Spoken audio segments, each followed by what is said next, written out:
Hello and welcome to a new interview from MinnMax. MinnMax is a place about games, friends, and getting better. My name is Ben Hansen. Thank you for clicking on this.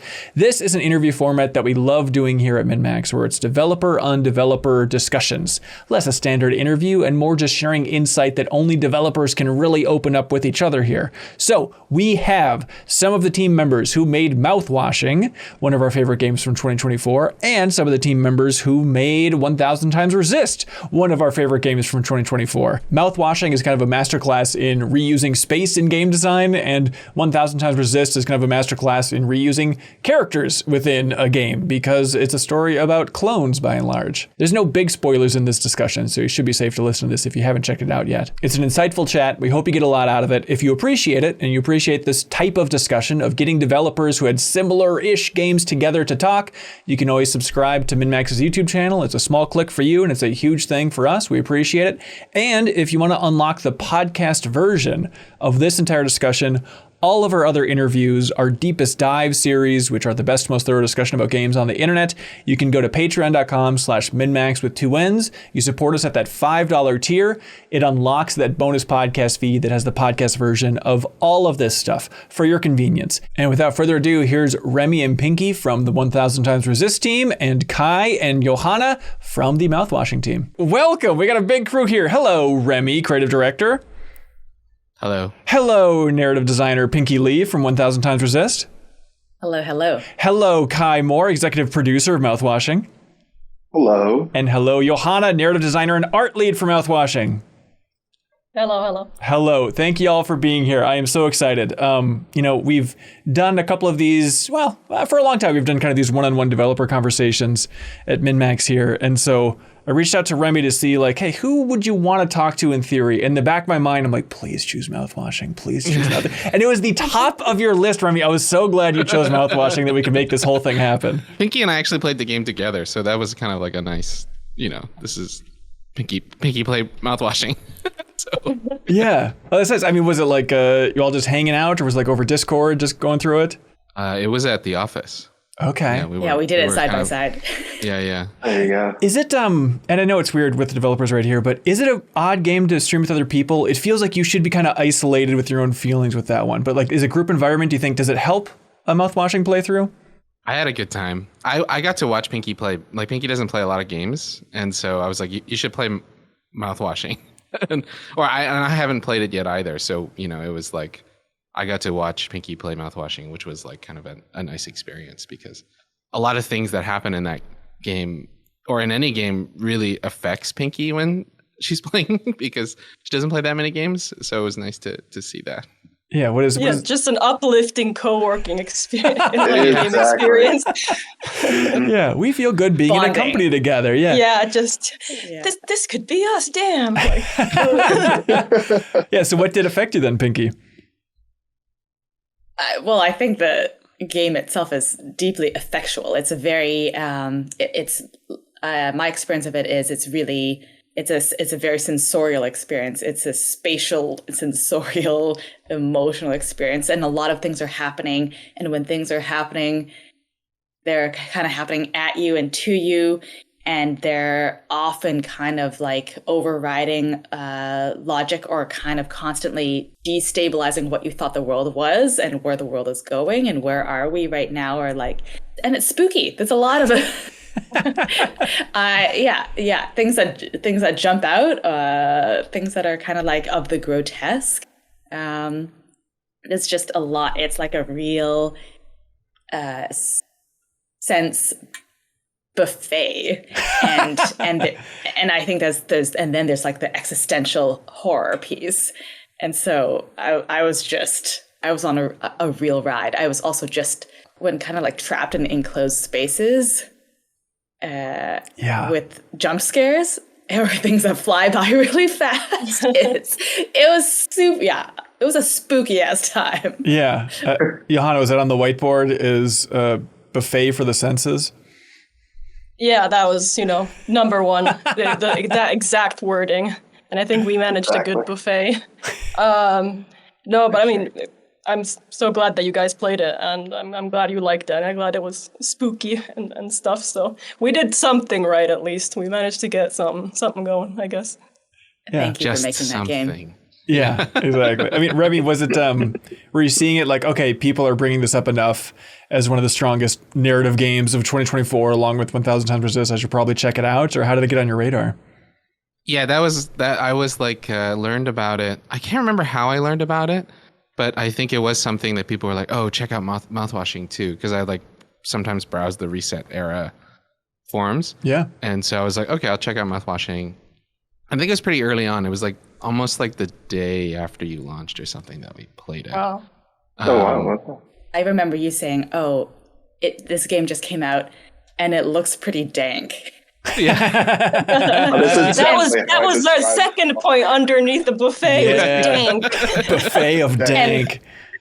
Yeah, and there's a certain kind of there's a quality of dankness, or there's a tone, and there's a dank piece that I think Remy and I are really often chasing in both in many a project, and so that's I think that was our draw. Yeah.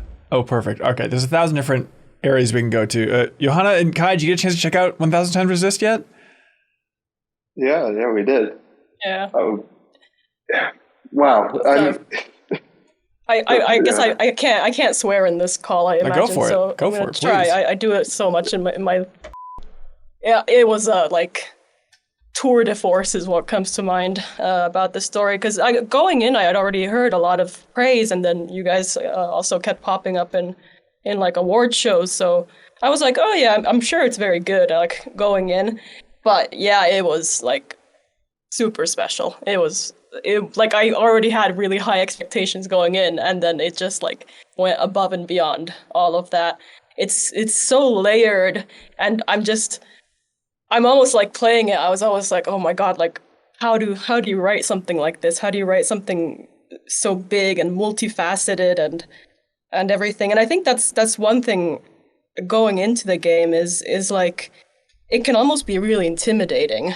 And then, like, you read all the reviews and people are like, oh, it's so complex and stuff. And I think part of at least my experience was going in, I'm like, oh, well, maybe it's going to be too complex for me or something like that, or like dense in a way that I wouldn't be able to connect with it. But then that's kind of the brilliance of it, is that, like, you have this huge, like, world building, everything like thematics and all that kind of stuff going on, but then the moment-to-moment gameplay, and I think what my favorite part was like the moment-to-moment writing was just like really fun. And I think that's how you do it, and that's how I would hope to be able to perform as a writer as well. And I'm not talking about like a character saying a quote that would be like, oh, I want to print that quote out because it's very inspirational or something. I think the moments of like just the characters being like, well, they're not normal people, but being sort of normal, and it's just entertaining. And like all these like quote unquote throwaway lines are really entertaining. So it like leads you through that very complex like narrative of the game, but in a way that you're constantly like, oh, I like these guys know what they're doing. There's huge amounts of confidence on display, and they have a very strong point of view, and they're not scared. Like it's hard to explain. It's almost like you come in scared as the player, like this is gonna be like confusing, and I don't know what's going on. But it's like the game just kind of like asserts itself very quickly, like no, we know what we're doing, so you're in good hands, which is like from the word go, I think, and through to the end. Was just the level of which that was kept up at. Amazing. Like, amazing job, you guys. Thank you. We were very scared, though. I mean, I was scared. I was really scared. I wasn't. So Okay. is the confidence of you, Pinky, that's coming through in the writing? Like, you're the one who's striking that confident tone of like, I know where we're going with you. I got you. Oh, I don't know. I feel like it was a very shared responsibility. I think that confidence comes in the entirety of the art direction, like the game as a project. Our third writer in the writers group, I think he's also we're very, very different. I think we all have very different styles and ways in which we write characterization. So I do think that we benefited from like a multi-pronged approach. And so everybody was just confident in what they like to do and what makes them laugh. And I feel like that kind of created a multi-dimensional team confidence. That's another aspect of what I really like about the game, is that there is also then a sense of humor. Because I think with horror games and with these sort of like deep narrative games, which like 1000xResist kind of bills itself as, you sometimes fear that there won't be any like highs and lows. So having very fun moments and then being able to pivot into like, okay, now we're talking about very like out there abstract stuff in a very serious way. I think that, to me, I keep looking for that to put into my own writing, but then from other projects as well, because you want that. Otherwise, it's so like same throughout. Yeah, exactly. Very good point. Yeah. I mean, I played, what is it called again? I always mispronounce it. Yeah, How Fish is Made again yesterday. And I was like, last night, just kind of thinking about, talking to you both. And I was like, that's a great example of like, those fish are so funny to me anyways. I find the fish hilarious in a way that I think, very along our sensibilities of like, okay, yeah, this is like a horrifying situation, but they're just inside of this thing and they don't see the big picture. Like, and just to like go over this quickly, I think Pinky has not played How Fish is Made, but like, these fish have to make this decision whether to go up or down. And everybody and they're like in this like horrific machine thing where they're getting processed into something possibly. And all the other fish just have really strong opinions about whether to go up or down. And then there's this one fish, my favorite fish is the one with kind of in this metal like can, like, is it, what is it exactly? This like thing, this metal frame, and is like really proud of this metal frame. Oh yeah. It's one of those like what you put soda into, Yeah. Yes. Yeah. And like six ring, I guess. Yeah, that fish is just like, yeah, behold my fucking metal thing, and that's yeah, I don't know. That I'm just thinking about that specifically. Like, I think humor, really opens up that, yeah, like you were saying, like low point, high point kind of thing. And, yeah, like contrast for sure. Kai, did you want to comment on 1000xResist? I just had some like questions of like how the hell did you guys come up with it? It's such a interesting premise from the onset of just like this clone society, and I have so many questions, but I guess that's probably a good starting point. Just like what kind of inspired it? I don't know. Great answer. I'm sorry. I mean, like, it's like a very slow, accrual thing. Like I was, I have a similar question to you two later, but like, it is a thing where, I think at one point, there was just an interest of like fractured self, and how that fractured self can be, split out in all these different ways in a fun way to explore things. I think, someone yesterday on Twitter had posted like, oh, 1000xResist is like, what if there was like a game where there was just a bunch of Hatsune Mikus, and I'm like, oh yeah, that's maybe like an early thought that similar that we had on our side, where it's just like, oh yeah, we have these split personalities out from a single character. And from there, kind of just slowly kind of accrued and rolled. But much of it was like still prototyped early in the pandemic. And I think one of the driving things was like messing around with that feeling of, or at least what I was feeling during kind of like a very deep lockdown, and kind of like feeling about, and then eventually kind of like Pinky and Connor, our other writer, kind of came on and riffed on a lot of stuff. And we have a lot of background working together. So I think a lot of our interests and our kind of like lived experience in the arts also bled into it. Like things about institutions and things about like, you know, what it meant for like a senior artist to mentor a younger artist, all these kinds of different things in terms of how we were looking at just how change was enacting even inside of our little arts world and kind of extrapolating that. Yeah. I mean, for the mouthwashing team, is it too much of a reach to say it was also COVID inspired of just kind of being cooped up? Do you think that was a direct line of, or is it just, you know, you like space stories and they're naturally kind of self-contained? No, mouthwashing, I think I came up with the idea for it like 2 years ago because we were graduating from school. So we made How Fish is Made as a school project.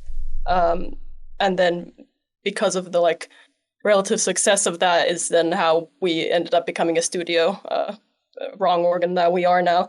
So then we were literally like just kind of like having to hit the ground running once we graduated and be like, okay, we need a game now. Like now we need to come up with a game. And I don't know, I've been lamenting it to these guys, but I don't know, with How Fish is Made and with Mouthwashing both, for some reason those games ideas just kind of like came to me wholesale, like all of a sudden. I was like, oh, I know exactly what I want to do. And I kind of like that now like when you're going through periods where you don't have those ideas like popping up, you're kind of like, how do I make them? Like, come on, let's come up with ideas. But yeah, so that was like in that sense, it was a nice process where so it was like 2022 year, we were graduating. We had actually had to cancel previous projects. So we did How Fish is Made. We were working on another project and we had to cancel that. And that was during school again. So we were just working on it on the side and stuff. And it was very like casual. We had more people than we did now, but it just ended up not working out. And I feel like anyone looking in on that situation, would be like, oh, it was just like a student project that got canceled. And, you know, people still got to put a lot of good work into it. They got to put into their CVs. It wasn't that bad. But I took it pretty roughly, to be honest, because I was like, okay, well, you've made How Fish is Made now. Like, the next project has to be a hit, or everyone's going to be like, oh, well, one hit wonder. She can write one like dumb short fish game, but that's all she can do. Like, that's how I was kind of talking to myself. So then, but it was like that sort of like month before we actually like officially canceled that game, and I want to say we were like 70% done on it. So it was closing in on finishing. Wow. When we were just like, okay, we have to like pull the trigger on it now. And I think it was during that time because we were like in a dying project, and I was just like, oh my god, like I have to fix everything. How do I fix everything? Like. And that was sort of then afterwards when we canceled it, I think then starting to kind of process that is where like my mind started going like, okay, how do I write about this without, you know, actually writing about the situation? So I was like, okay, well, what's the absolute worst situation you can be in? You know, you're in a dying project on a dying spaceship and, you know, wrecked. And then you have this character who's really trying to put stuff back together, but you know, stuff just isn't really working out. So in that sense, it was born from that project dying and the sort of negative impact of that. And then that, became Mouthwashing. And that previous game heavily featured horses. So it's haunting Mouthwashing in a very, very real way. Of course. Well, this is the interesting thing about like how like things come to fruition in some form or fashion, right? Like, and like how ideas come to people, as you say, you know, it's like sometimes it feels like they just kind of come weirdly fully formed inside of like lots of forces are acting on you and you're not really thinking about it like actively. And then all of a sudden something starts to form and like, it's usually images or affect or like something like this. And then you can't really grasp at it. And then you do try. And then that's kind of how it starts to roll. Which is why it's such a hard question, I think, Kai, to answer. You know, that like how all these things kind of like come together. But you guys were a like theater company before this. Is 1000xResist? Is it your first game? Yes. Yeah. It's our first game. Crazy.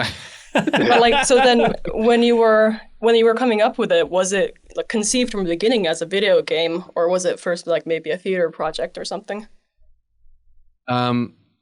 That's super interesting because like there was a project that I was working on prior to it that had some similarities that didn't really that kind of also got shut down by COVID. And there were some of those original, actually, now that I think about it, like, 1000xResist is kind of like based on a little bit of a short story that I had written for that project. And that project had like a lot of short stories in it. And it was like 8 writers trying to co-create worlds and stuff like this. And I had written something and I kind of took that bit and extrapolated. I think even in that short story, there was a mention of an all-mother of some kind in that one. And there were weird people named like Driver and stuff like this. And so it was kind of spawned a little bit from that, but it was never, say, like a fully formed like theater show or anything. But many of I think our previous works in theater definitely informed the game in the end. Like, I'm sure Pinky can talk about that even more. Like, we've done a lot of work kind of around themes similar to the game. I was just having this conversation with someone yesterday about how there's this narrative that you're, at least in performance or as a dance maker, and choreography is my background, that you just kind of spend your entire career making the same show. You're only ever constantly iterating on you're trying to tell the same story the whole time. So that's me. I don't know if that's specific to like the abstract performing arts world, but I do feel like Johanna, I like what you say about the haunting of certain things that died and then reveal themselves in a new kind of a different form, or maybe in the same form. But it makes me really curious. Like, I know you've joked a little bit about what's on that vision board for Mouthwashing. What did we say? Dank is number 2 and number 1 was buffet for the senses. Of course. It makes me really curious. Like, I'd love to hear what else in terms of like core inspirations, just because it feels like it spans so much sensorially, and yet everything feels so true to its world. Like when you're the surprises, you're like, oh, I didn't see that coming, and it makes so much sense, but it doesn't make any sense at all. And so I don't know. I'm maybe this is diving in too far into this conversation, but I'm really, really excited to hear how you pull inspiration, or what sources you're gathering from, and how do you, I guess, how do you curate what's in that bank of inspiration, what doesn't make the cut?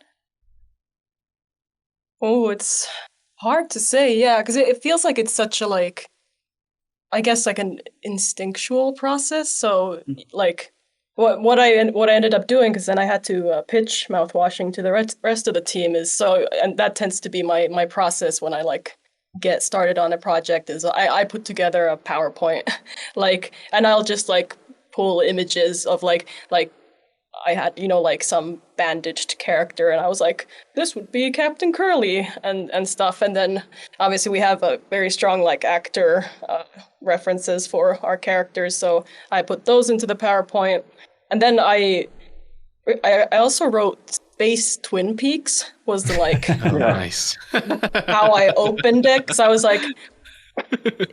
which is I feel like the end result kind of moved a little bit away from that, but it was definitely I had these strong images in my mind of what I wanted the game to look like, to sound like, and then the overarching themes.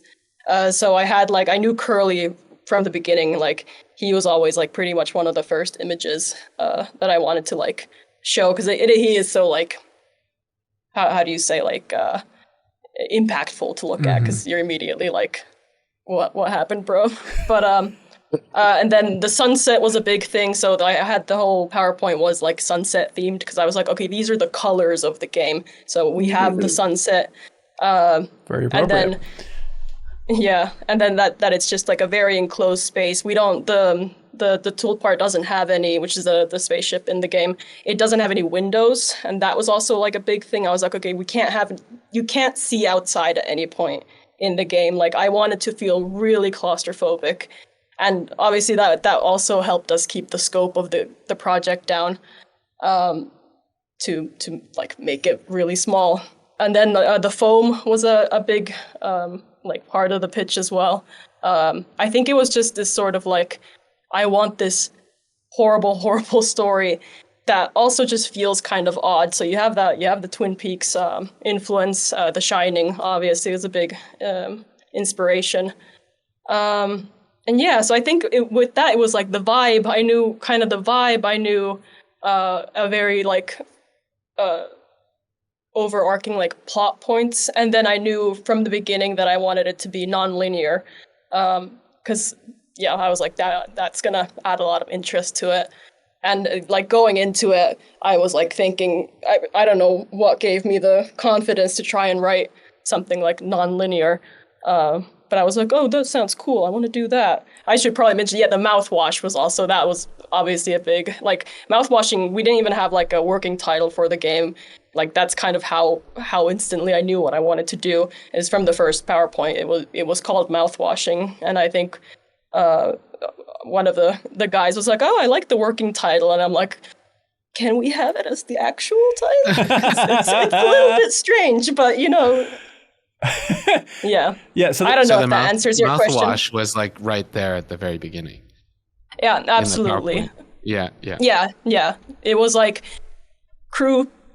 space crew in horrible situation, sunset, like non-linear, the mouthwash, you add in the alcohol, because it's always the way that I always thought about the entire story is that like stuff just like never gets better, and at some point you would be like, okay, well, something's gonna go wrong, and I always wanted to add in like it just gets worse, and that was also like one of the things. I have a soft spot for this type of thing. Like we were just watching some things for inspiration, and Pinky and I watch Inara. Did I pronounce it right? Do you know this movie? Yeah. Inara? Yeah. It's a Swedish movie. Yeah. Yes. And like, it just keeps getting worse in that movie for them in such a bad way. Again, it's a dying project. Yeah. Yes. Exactly. Yes. It's like the captain of that cruise ship, I think, or no, transport ship or whatever. Like, just keeps trying to hold on to this conceit that like, oh yeah, maybe they'll run into some like random celestial body that they can like swing around or something. Yeah, we watched that like because I know it came out in like 2017, but we hadn't seen it beforehand. But then Martin, our audio guy, he happened to watch it, and he's like, we gotta watch this. This is very like very much in the same space as Mouthwashing, and we did, and yeah, it's a really great movie. And I thought like, because we do the like time jumps that are like months and stuff, and when I was writing that, I was like, yeah, like, oh, it's such big time jumps are months. But you watch Aniara, I think it is, like those guys do time jumps. Yeah.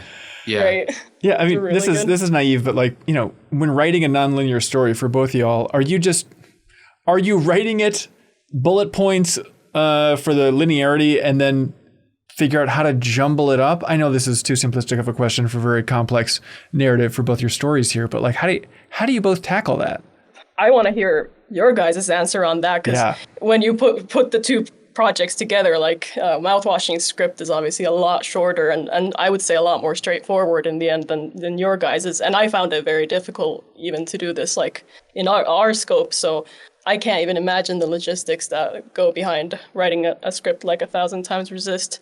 But for us, it was because I knew from the beginning that it was going to be nonlinear. So it was written in nonlinear order. So it was never written like chronologically. Okay.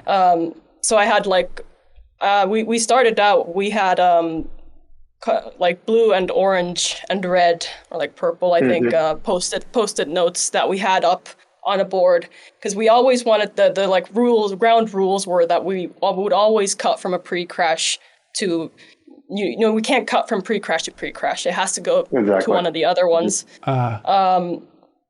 Yeah, so it was written from the beginning in that order, and then we were able to, when we saw them like laid out as post-it notes, we were able to do some fixes and stuff, because sometimes the logic wouldn't work out as I would have hoped in some scenes or whatever, or we're adding scenes. And then of course we also have the like what we call bizarro sequences is when it goes like all crazy. That's when we usually refer to them as bizarro sequences. So we were then adding those in as well. So it was literally just a matter of like being able to look at it very visually on the board. And then I went in because I knew also like you still have to have a 3-act structure, kind of like, you know, there's a climax and stuff, even if it is out of order. But you have to make sure like then how do you make it happen in a way that makes sense? So I literally like laid out at one point all the post-it notes like in a line, and I drew like the tension arc above it. I was like, okay, stuff is cool here, and okay, here we have, you know, a big reveal. Oh, they open the cargo and stuff, and like here we have the climax, even though it's taking place in different time periods. Like this is how I kind of make it into a normal story in that sense. So, but it was definitely like, it was difficult, and I was constantly worried that it was going to be boring or unengaging, or, you know, you just like, you cut all tension at some point without meaning to. So it was tough to figure out, but yeah. But I want to hear like, how you guys, especially like working such a huge script, and then you're working between like 3 people, I guess, and the writers team. So keeping the logic of everything like going, I don't understand how you did it. I think very early on we did like, even before we were writing any dialogue, we tried at a kind of linear chronology, and like that linear chronology still exists in our Miro board, and like if you go and look at it, it's like outrageously inaccurate now. But I think there was an early attempt to try and understand, I think on a broad level, I guess eras and time periods that you could play in, but which kind of stretched all the way back to the earliest thing that didn't appear in the game from a chronology time perspective was in like World War II occupation of Hong Kong, right? And but that didn't actually get into the game.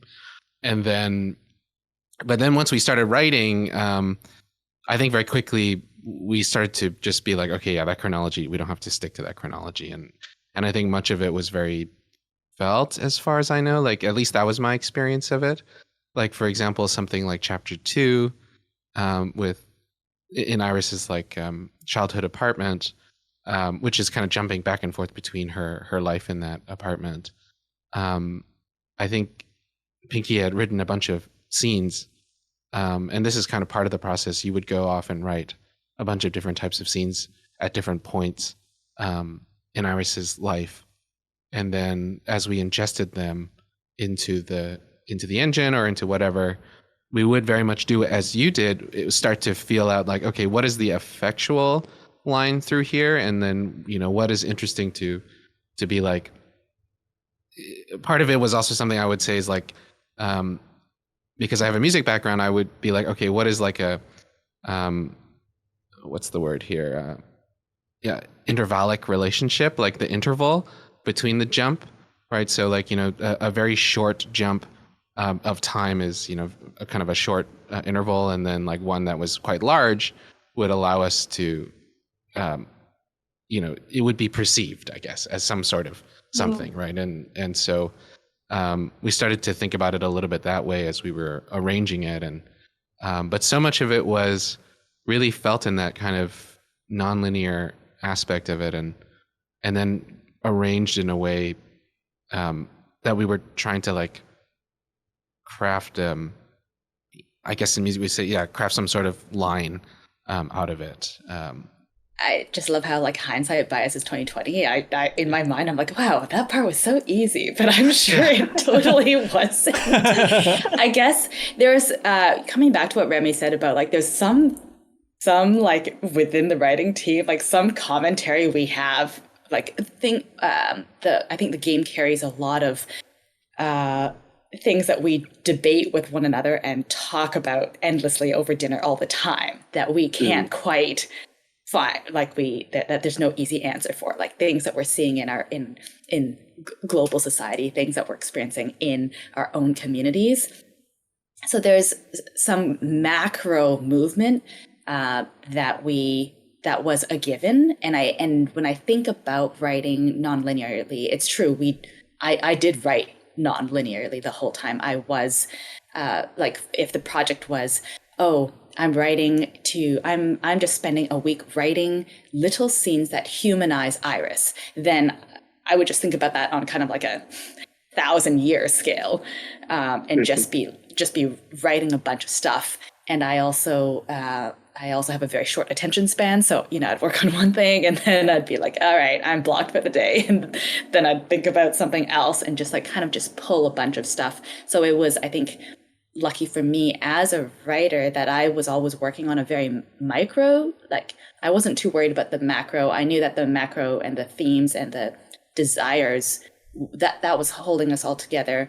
But in terms of where I could go in the writing, I was kind of like set loose. And I think that just allowed us to look at a bunch of possibilities and then kind of organize them accordingly. Yeah. But yeah, for a long time now, I mean, I have been using the old post-it method to track. It's good. It works. It's very, very good to track like tension and as to craft tension as the line. Yeah. I'm interested what the team like roles were for 1000xResist. Because I feel like a lot of our own development as Wrong Organ and with Mouthwashing, we played a lot to our like limitations of like, we don't have like an animator, so like the characters don't like move their mouth. So, that's just how we designed the characters, for instance. And I felt like you guys, like I assumed when I was playing the game, certain limitations you guys had. Let's say, I felt like the gameplay of 1000xResist, it's similar to Mouthwashing. You're walking around and you're talking to people, essentially, throughout the runtime. But you guys, I think, played into that and made it unique every time that you kind of go through sequences by playing around so much with the camera angles of certain sequences. Like there's so many, sometimes it's very like a RE camera, sometimes it's first person, sometimes it's like like the character, I think, Miscellaneous, I remember, after is killed, it's just like center, she's standing in screen, just like all the sort of visual effects. Like you guys play around with perspectives a lot. And I assumed you guys did that for like pacing reasons or because limitation wise with how your team is, that just made the most sense. Yeah, I mean, the breakdown of the team is that we had the 3 writers, including myself, and I was working in engine, so I was kind of being a generalist role, and there was a programmer who programmed everything, which is a wild task, but of course it's indie games, right? So like, and we had a art director who was designing characters and also doing 3D modeling and rigging and animation, and also like 2D concepts earlier on. And then also a producer who was, keeping track of things as they came, but then also kind of leaned into some voiceover production. And we had our kind of 2 composers who would come in and out. Composers, they're not always they're kind of coming in and out as they are working on the various pieces of music. Gotcha. But we did have it was a thing where like our core team was largely for, even I think the writers were, there's desire from the writers to still participate in performing arts, which is something that they were doing throughout the production, and then same with the composers, right? Lynn is one of the composers, is like always touring because she's like a badass. But so it really, when it comes down to it, I think there was like, in terms of who's touching the engine, there was maybe predominantly two people, myself and the programmer, and then with the occasional time when the art director would come into the engine to kind of like, work with materials and work with characters. But there was like a lot of limitation in that regard, because like resource wise, that's not like a huge amount of people working in engine to do the scale of the game in which we're trying to attempt. But I think much of it early on was, I think we were very clear-eyed about subtraction and things that we needed to not include. One of the things is like, we're not going to have an inventory. There doesn't need to be one. We're not going to have combat, of course. We're not going to have. We're going to try and streamline some of the ways in which everything is treated like a conversation. So that led to a lot of place, and there was already kind of an interest, at least on my part, to reference video game. I guess what we've called them is like camera control schemes, and how that we're like how many years into video games, and now we do have a degree of audience memory of these things and kind of connotation and experiences in which we can use that to help our storytelling, or at least kind of change it up for ourselves. Yeah. I think in experimental theater, something that Pinky and I like to do a lot, or like we see our peers do a lot, is that we play with genre a lot inside of those things. And so, that may look in theater where it's like, I don't know, this is a very blunt example, but like all of a sudden, you're in a kind of very noir-esque register, and then you may switch to something that's a little bit something else, I guess. And that may be manifest in the lighting and the sound and the way of an actor may deliver whatever they're delivering, and then switch over to something else, right?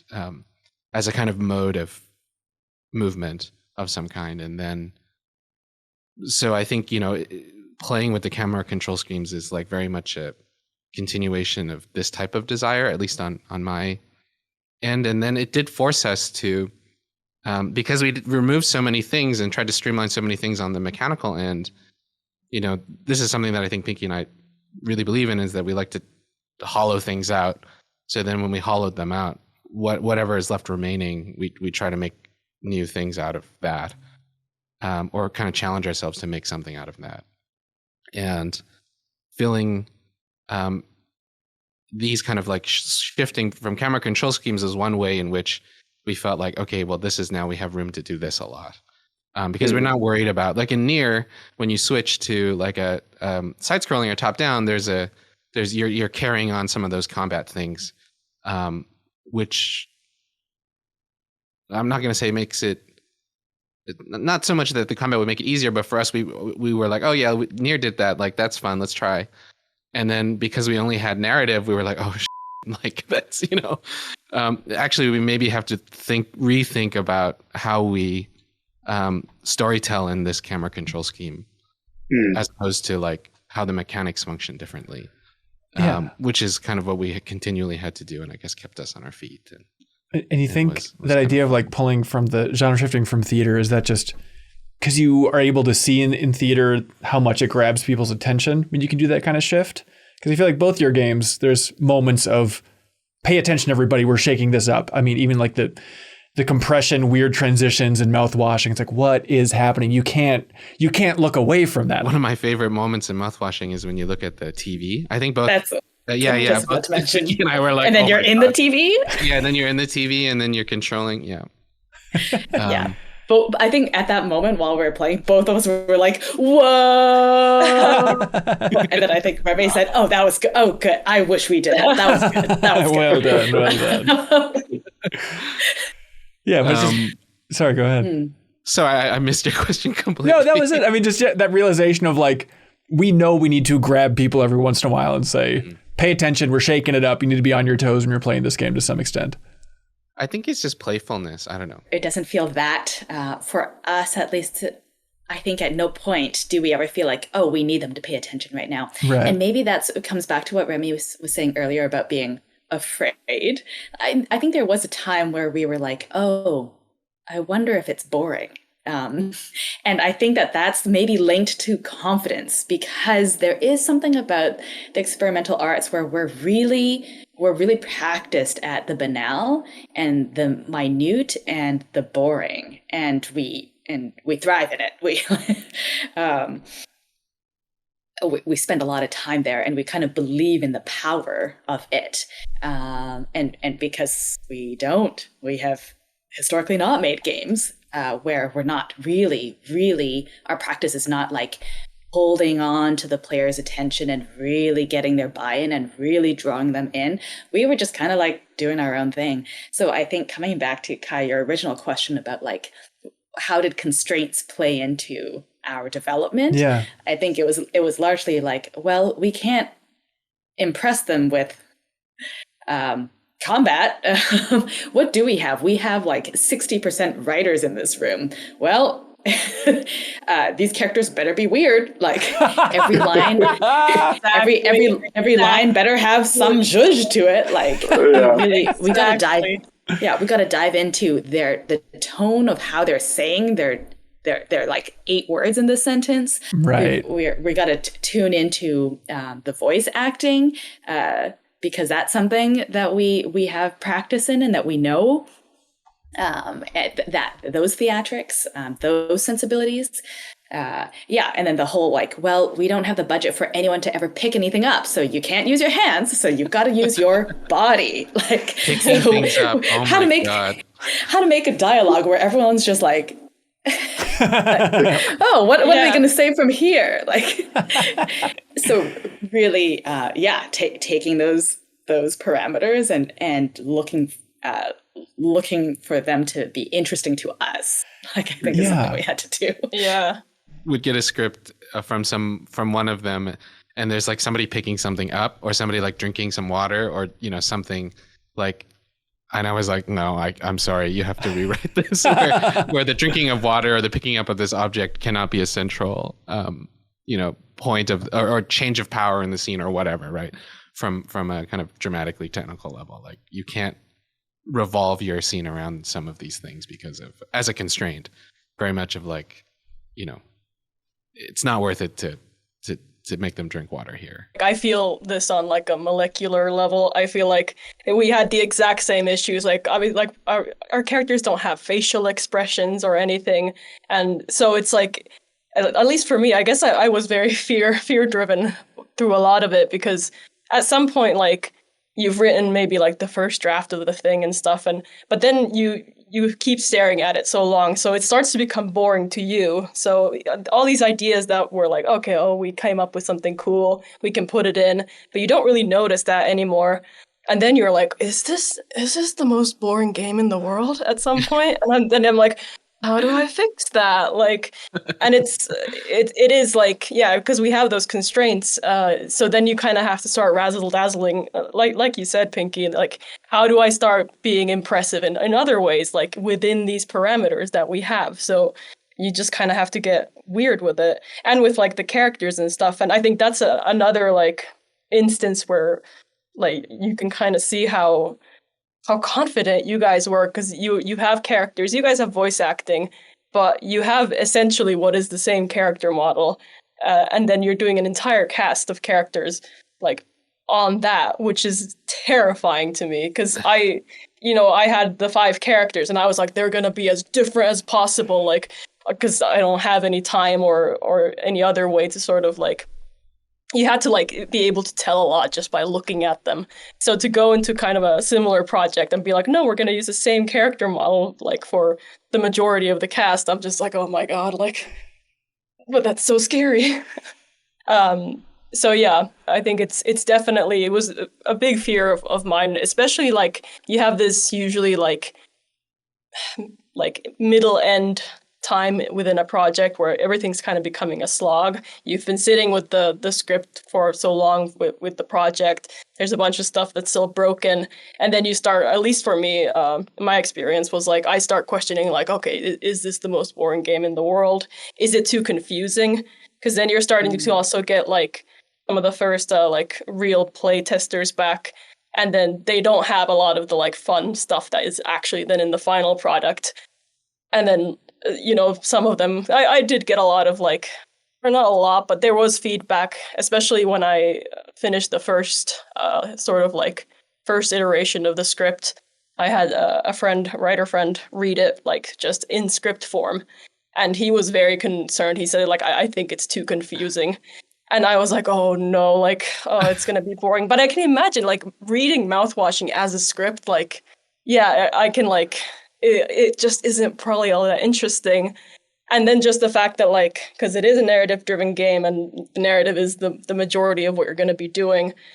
But still, you can't have the characters just keep on talking and talking and talking. And I think that was another big concern was the first iterations of a lot of the scenes, especially like I used the example of Curly and Jimmy talking with the psych eval. God, like the first playtest we had with like an outsider coming in and he was like clicking through that conversation. I was just sitting there like cringing because I was like, it's just going on and on and on and on. And it comes that section of the game. So you go from like Curly and Anya talking, then you're pretty much just talking again to Daisuke and Swansea. So you're just going from like conversation to conversation to conversation. So at first it was because you actually had the full psych eval with Curly and Anya. So you talked through that, and then you had this really long first iteration of the psych eval with Jimmy. And oh my God, it just like, so I just like took a hatchet to the script after that. And that was very much a moment of like, okay, now you need to start like killing some darlings and like tightening it up. But I think the game, like the story and the game, like definitely benefited from that. So I'm glad that there aren't like, there's maybe some, stuff that I would still change, of course, but like it did need that at some point to go and look at it and be like, okay, even for a narrative game, there is too much talking going on right now. Like these characters need to shut up sometimes. It's funny to hear y'all talk about, limitations and restrictions and stuff. It's like from the outside, it's like, well, these games are just perfect as they are. And I'm trying to imagine if each of you had like $100 million budget, I feel like it would do nothing but make the games worse. It's like you'd feel the pressure of, okay, now do we add combat in both these things? Like, do you feel that way? Or in your mind, if it's like, oh my God, if we were able to triple this game's budget, just imagine how much better it would be. Good executive producer question. Yeah, that's right. Yeah. Oh God. Do we want money, Kai? Yay or nay? Someone was like, "Here's $100 million, to make something," and I'm like, "Oh, okay." Who's gonna make that? Yeah. No, I think that the limitations kind of are what allowed the games to be what they are. I don't know. I mean, more money is cool. Yes. It's kind of the same issue as if you keep adding new people into a project, because you're like, which is like an issue that we went with through before as well when we were working on the previous project, because it was always like, oh, well, it'd be nice to have this person do this thing. So you just keep adding, more people to a project. But then at some point you notice that the like management of everyone becomes like a big burden in and of itself. And then I feel like the project then starts to lose focus and, it can easily like derail a lot of stuff. And I think it can be the same thing if you have like an unlimited budget where it's like, because we after our previous failed project, like we learned to fear scope kind of above all else. And I think that's always, it's constantly like, I would say like 90% of game ideas are overscoped from the beginning, and then you have to start whittling it down. So I feel like if you had a really endless big budget, it might start to like you would lose focus. Because you wouldn't have to make those kind of tough calls about a lot of stuff if you had just access to everything. And then it just kind of, I can imagine it would start to kind of swell out of shape at some point. Mm-hmm. Yeah, you'd just be adding things for the sake of doing it. Yeah, and you kind of. It wouldn't be as tight of an experience. And I don't think mouthwashing could have benefited from, like, I can't imagine mouthwashing in any other way than it currently is. Right. Like, there's, like, I remember initially we talked about, like, maybe playing around with, like, oh, like, maybe the different timelines, what you do in the past affects the future. But, like, That's interesting. I'm glad that we decided to cut things like that, because it would have just detracted from the story and just making like the game as good as I think it turned out to be. Yeah, because then also I remember from the beginning, I really considered for a moment. I was like, oh, should it have dialogue options and multiple choice and multiple endings and stuff? And I remember I kept saying, I was like, oh, in a perfect world, like that's what the game would have. But now, like looking back on it, I do think it's stronger for being like, okay, we have this one story, and we have these very set characters. I didn't want to add in, because I did get some feedback at some point, like, oh, couldn't you just add in some multiple like choice things? And I was like, well, if it's not gonna like change anything, especially the ending, then I don't want to like, I didn't want at any point the player to feel like, oh, if you would say something or whatever, then you would change things, because like we knew that's not what we were doing.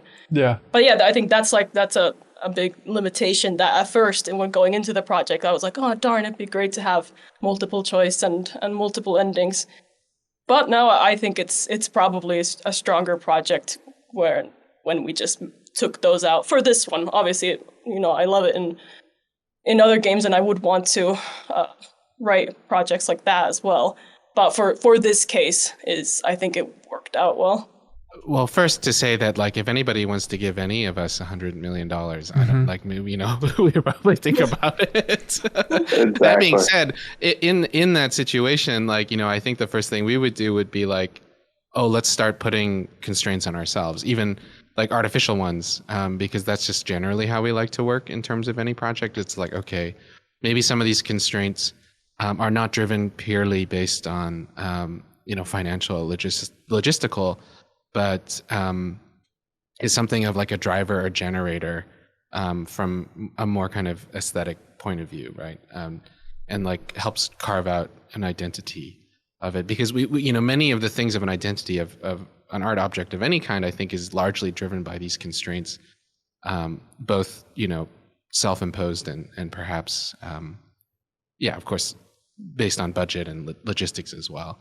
I don't think there's like a version, like we very much, rode that line of like 1000 times resist is the way that it is because of all of those constraints. Absolutely.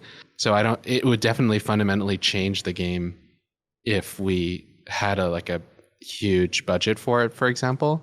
And so you would fundamentally get something different, but we would probably have picked different constraints and then, it would have turned out that way.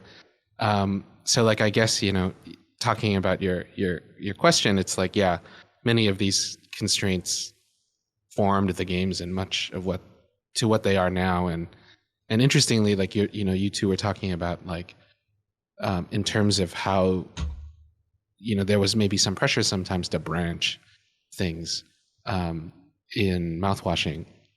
And we definitely felt that pressure internally, self-imposed pressure often. And I think, we made a similar decision where we're like, no, I don't think so. It's like way out of scope. And it also kind of interferes with a lot of the things that we were trying to do. But interestingly, I also found that like the more and more that we remove that away, the more and more like our playtests were fine with it, like it wasn't there is like maybe a kind of weird kind of floating consciousness thing about like, oh yeah, players always want that choice, but I don't 100% think that's true, especially with games like this. I guess I'm just thinking about, throwing things, kind of circling back to something we were talking about earlier, like throwing things into the mix to entertain or out of fear that it's not enough, while we're in this kind of like deep essentializing or refining process. But I do think as a studio, we're quite sensitive to things or choices that are superfluous. I don't think I know Remy's not big on it. Like one day I dream of making art that's like maximalist rather than minimalist. Interesting. Like just for funsies. But when I'm thinking about this 100,000, 100 million, whatever we're getting, like I immediately thought that what we would have done, because I'm a little bit curious when Remy plays I don't know when's the last time you played 1000 times Resist, Remy, but I'm curious whether there's, at the end of the day, I feel like artists are always like, and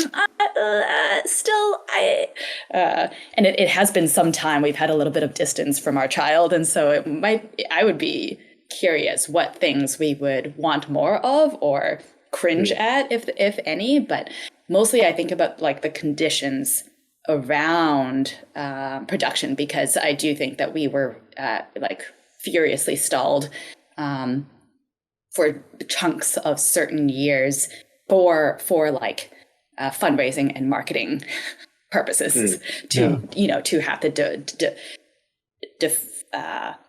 small team. So we all had to stop, drop, and roll and do something else. And I just think that we wouldn't have had to do that with our 100 million. I just also think that we could have like set up better conditions for ourselves. Like, there's this very fancy lighting fixture we want in our office. We would have set that up. Like we dream we want a ping pong table in a spa area. Like, I think we would have just like maybe looked after ourselves better with that money. And can probably continue doing a similar kind of constraint forward work. There is a point at which, the diminishing returns on continuing to finesse or fandangle something that's already there. I think it's almost inevitable for every artist to be like, oh, let me just keep tinkering.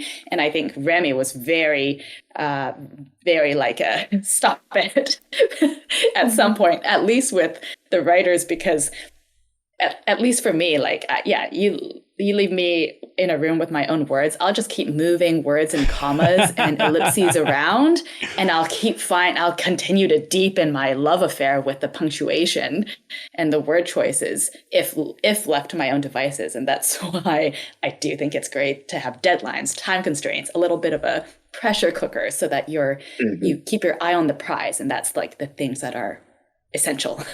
Yeah, totally. Yeah. Oh my God, yeah, I was writing, or like I was sort of finessing the dialogue in the game, like I think an hour before we had script lock, and that was like a publisher and post script lock. I was writing the final scene, and I was like, oh, but I just wanna change it a little, and then it was just like, okay, no, like it's in like, I don't know, cooking shows or something. Do hands up. Okay, hands up. Pencils down. Yeah. So even now, like if I watch people play the game or something, you can endlessly be like, I don't know if the phrasing of that was great, and maybe I should go back and change it. But at some point, you just have to kind of let it go. But it's difficult for sure. Yeah. So when you do let it go, then we know about the challenges of developing it, but what's been the most challenging part once your games are out in the wild? Is some of the feedback frustrating? Like, oh, they're not interpreting that part of the story correctly, or this criticism is driving me nuts. Like, what's been the biggest kind of challenge once it's out there? Well, it was an interesting experience because, to be honest, I was, and Kai, you can kind of attest to this. When we released Mouthwashing, I was like, okay, we're sending this lamb out to slaughter. Like, no one's gonna care at all. Wow. And I was thinking like maybe if we get like 400 reviews on Steam or something, like that would be really cool. And I really like lost faith at some point, because I was like, it's a boring game, nobody's gonna get it, and it just doesn't have enough stuff in it. So, and then we got the pre-release reviews, a couple of those, and those were like pretty good. They were like 8s and stuff, and I thought that we would get lambasted for like lack of gameplay, like it's a walking simulator and it thinks it's cool and edgy and stuff, and those were like generally positive. So I was like, oh, okay, like cool, we'll get a few good reviews, we can put this on our website and that'll be great, and then we can just move on to the next project. But then, when the game itself then came out, it took me a while to kind of believe that people liked it. I would watch like people playing it, and I was like, nah, they just say they're liking it.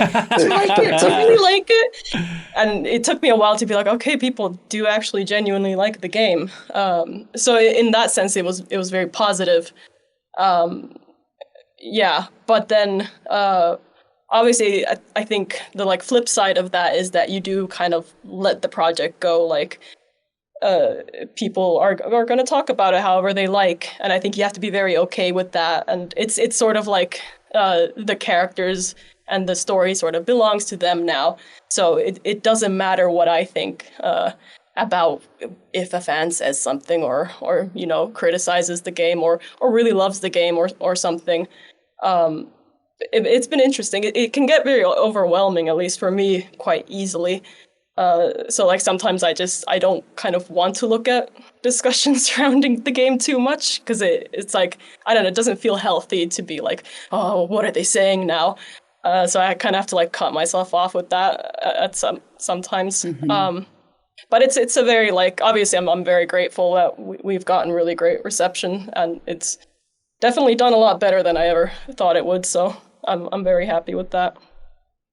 I think, there was a couple of nice things that have happened, like kind of leading up to launch. And one was like, our first mock review kind of, I just remember like, internally, we had to keep delaying the mock review because we were kind of really, quite busy with say the Switch porting at the time.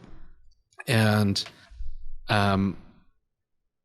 so I was just like, but I was kind of, really wanting to kind of get the game in shape for the mock review so that it wouldn't be like a botched one. Right. And so we did that, and then we got the mock review back. And I think that was the first signal for us that the mock reviewer really enjoyed it. And that was maybe a similar situation where I'm like, okay. It's like, at first I just did not want it to be truly like a dark disaster, right? Because I was thinking on this side, if we got a mock review back that was like truly a dark disaster, it would really demoralize everybody. And so, well, maybe we would have been Pinky. done anyways. Sure. Yes. But and then the other thing that was kind of nice that happened along the way was like we were nominated for those IGFs in last year's thing, and so that was a nice thing where we were like, oh, we had no expectation of that whatsoever, especially when the kind of build that we had sent for IGF during was like super janky and like ended at like chapter 7 or something. Oh, why? Okay. Interesting. Yeah, it wasn't because it was like fully in development during that time. And so, but then leading up to I had very similar feelings. I was like, okay, maybe just like, 400 reviews. Then it wouldn't feel like we spent, I spent 4 years. Yeah. 3 years. Yeah. Yeah. And then also kind of leading into May 9th, it quickly became clear to me, and the publisher and everybody else, I guess, slowly between March and to May, that May 9th was going to be a wild day of releases, which seemed to me like the worst case scenario at the time, because we were moving the release date already around. Like we had moved it away from Final Fantasy VII Rebirth release, because I was like, I'm not going to with that. Like, I know the industry is big. I know people are telling me that like, the market's so big now, it doesn't matter. I'm like, I'm not going to with that 100%. And like, and so it kind of, moved us towards May 9th, which became another weird worst case scenario where like apparently all the indies decided to release on May 9th. What else was there? I'm trying to remember what was on May 9th. Little Kitty, Big City. Okay. Crypt Master. Oh, wow. Animal Well. Crow Country. Country. Yep. Crow Country. Mm. Like it was just all coming down on May 9th. Oof. And like it could have been a huge disaster. And I think, unfortunately, to a certain extent, like, obviously there's survivorship bias here, that there was like other indie games that also decided to release on May 9th. I did not think it had the same effect for them, but, we were very lucky to be grouped in a situation where I think that day became, it kind of like flipped and inverted in the sense that like, oh, there was a lot of press because there was a lot of indies coming out that day. It's a Barbenheimer effect, sure. That's good. Yeah, the Barbenheimer, yes, exactly. But it was like all hands on deck leading up to that, and I was like, oh my God, right? Like you spend so much time, and I'm sure you can attest to this, accruing wish lists, doing the marketing, with the big goal that you'll end up on the popular upcoming on Steam, right? Like we're all very, we're just kind of vassals for Valve, right? And so like, and in that regard, it's like we just want to be on that popular upcoming, and then land on new and trending. And even with all of the work leading up to it, the desire is to be on popular upcoming for as long as you can, right? And new and trending is different because of it's all time based, but then you accrue those wish lists, and we spent so much time and effort accruing those wish lists, and it was a hard sell, right? And then on May 9th, there's just 20 indie games coming out that were like Animal Well, right? And so even after all that effort, we're only on popular upcoming for maybe 20 hours, just based on the nature of how many games that we're releasing that year. And then, being very lucky to land on new and trending for just, I guess the weekend. So do you have a moment of all is lost, all of our effort, it's going to find a small audience and we'll just have to make peace with that? Oh, definitely. I think, the first week, at least for me, maybe Pinky looks surprised, but it was all internalized. Maybe it's like pregnancy. I just forgot. But also I think as not the creative director, I had the luxury of just being for health reasons, I'm just going to, we've sent it out into the world and I'm going to go look at the sky now. And, I was traipsing around a jungle in Malaysia at the time. And I was just there's no need for me to watch the statistics or anything. At this point, it's what's done is done, and what's next? Yeah. That's so healthy. I can't help myself. I was on the phone God. Wow. So even narratively, interpretations, all that stuff. I mean, there's a lot you could read into with 1000xResist. But Pinky, do you dive into that stuff after the fact? Immediately after May, no. And I also, maybe for similar reasons as was shared earlier. I didn't want to get too wrapped up in what we did or did not do. I just didn't trust myself to not get obsessive about it. Actually, sure. I think is what the thing is. Me having seen myself with spectator sports, I just get too involved. And I get too affected. And so I really took tons of distance. This is a Vancouver Canucks fan talking. Actually. Oh, interesting. This is a Colorado Avs fan, okay? Let's not get into it. Sure. And that's not your heart and soul. I mean, that's such a huge gap. If you're invested in that, oh my God, I can't imagine something as heartfelt as your game being sent out there. For sure. It's and so I think, again, the luxury of having been not the creative director, I'm not the health of the studio is not resting on my shoulders. I'm just delivering the goods. And so I feel really good about what we made, feel very proud of what we made. And I wanted to leave it as that.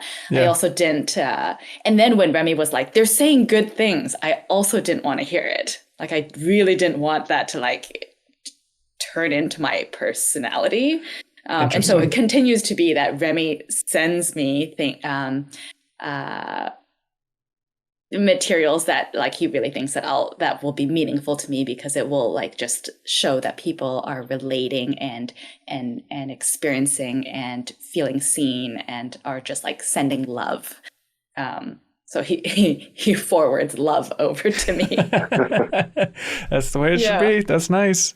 I think that's a good point, with the positive stuff. Because, I kind of came to the same realization, but it was only kind of a couple months after the game had come out, where it's I can't get too caught up in the positive aspect either. Because you can't have your sort of self-worth as a creator rest on what you're reading online at that moment from people who are, they're just saying stuff. So to them, it's it's no big deal. But then to me, it's the end of the world. Oh, they said that. And it's it's definitely a lot healthier. I feel to I can go look at it sometimes, but I can't be I don't want to be have my mood changing based on that kind of stuff.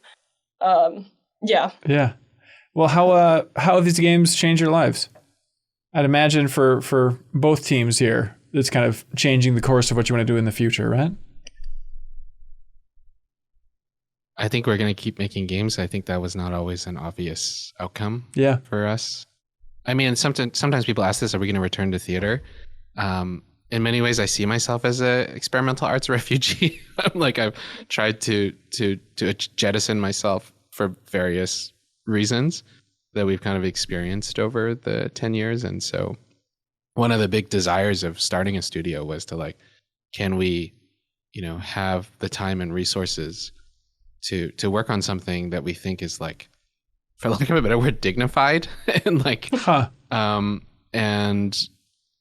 and so that really being able to continue to do that now, I think definitely is changing, at least my life and having to continue also to do paperwork and run the company, I guess. Yeah. So, I mean, is it pretty, as one of the successes from 2024, which, so many great indie games have just gone under the radar, I feel like last year more than ever. But are people knocking on your door? Have you had a couple of like, oh, hey, look at this. This company is interested in talking to us at this point. I never could have imagined that. No comment. No comment on if doors are opening for you. Okay. Interesting. Cool. Yeah. And Mouthwashing team, has it changed the trajectory? Do you want to keep making this scope of project until the grave? Yeah. Obviously it's changed our life because before it was very much like a stressor of like, this is how much money we have left in the bank. And if Mouthwashing doesn't make money, then it's it.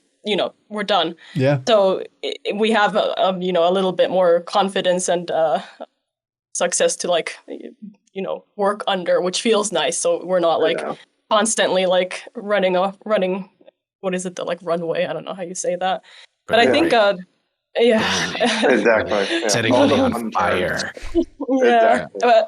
But I think for me, especially like, I feel like I really got to kind of flex a lot with Mouthwashing and the reason that we did a narrative game was just because that's the idea we had, and then we'd made one narrative game before, so like that's kind of what we went for, and I feel like I got to really kind of show off writing, I guess.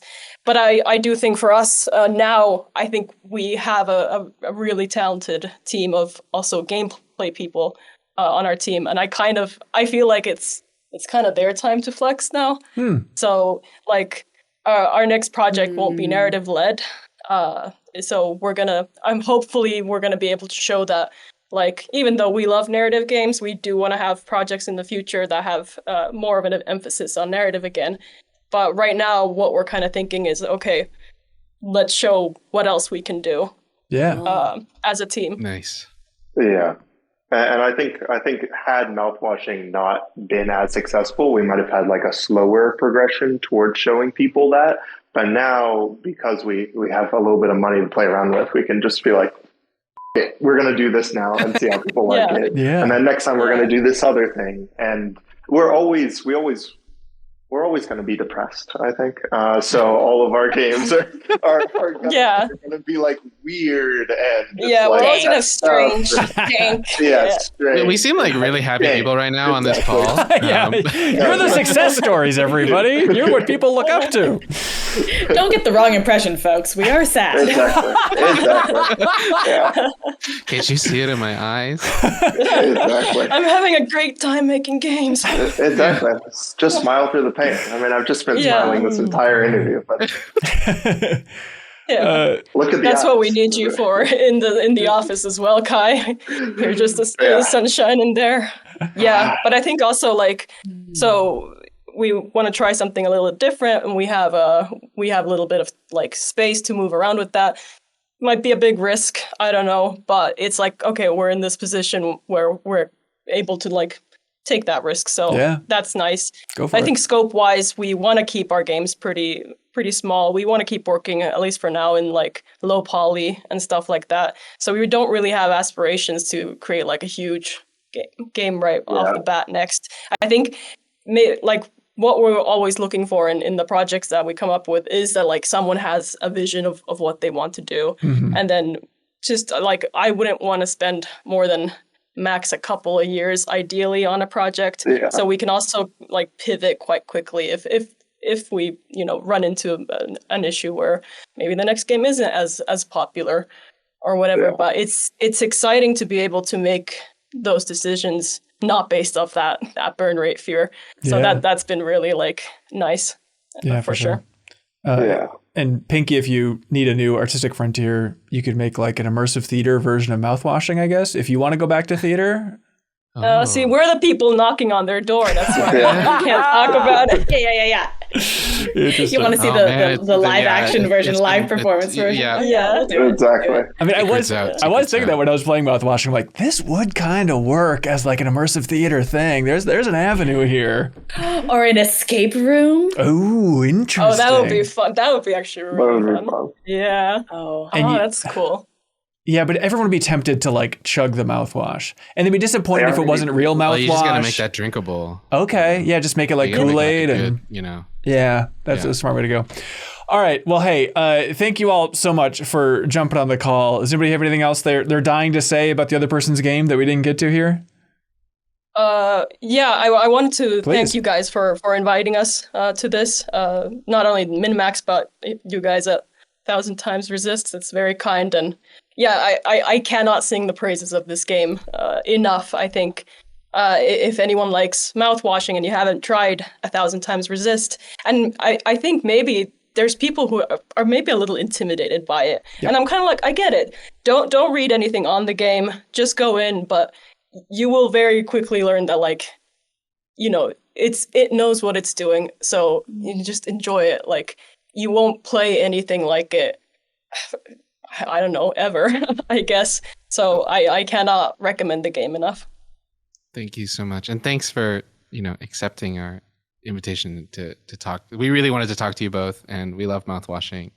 And it's actually, the secret is that we actually did play it as, thinking about our next game. And so it's definitely a huge inspiration. And so, I can't.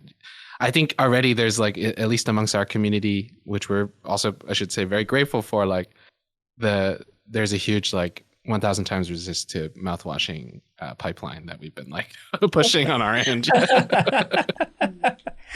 Sweet. Final thoughts, feel good games. That's right. Feel good That's games. right. Exactly. Yeah, that's what we go for our packaging. Yeah, exactly. Yeah. There you go. Yeah. Sorry, final thoughts, Pinky? Oh, just thank you so much to all of you. This was really, really juicy. And coming back to your question, Ben, about like how it's changed trajectory, I just think that we just feel a lot of like care and camaraderie and solidarity in this community, and such engagement and investment in ways that perhaps we have yearned for a lot in our own communities. And so, just thanks for making the game. Thanks for jumping on this call, and thanks for holding this space, Ben. Yeah, appreciate it. Well, hey, thank you all for being here again. And thanks to everybody as well for watching, listening, sharing. Any help sharing it online is appreciated. If you enjoyed this chat, if you think it's kind of unique, we could use that help. You can always hit subscribe on MinnMax's YouTube channel. That helps us in a big way, even though it's just a small click for you. And that is it. Greatly appreciated. If you enjoyed this interview, there's more like it on our channel and in the playlist for MinnMax interviews. But until next time, thanks so much, everybody. We'll see ya. Bye. If you are sick of snark, clickbait, and an avalanche of movie news, you can help support independent games media by subscribing to MinnMax's YouTube channel here, or checking out the benefits over on Patreon. It's a nice, clean handshake. You support us, and we won't make dumb, condescending stuff for you. Your support helps us continue our mission of focusing on games, friends, and getting better. Patreon.com/MinnMax with 2 N's. We'd appreciate it.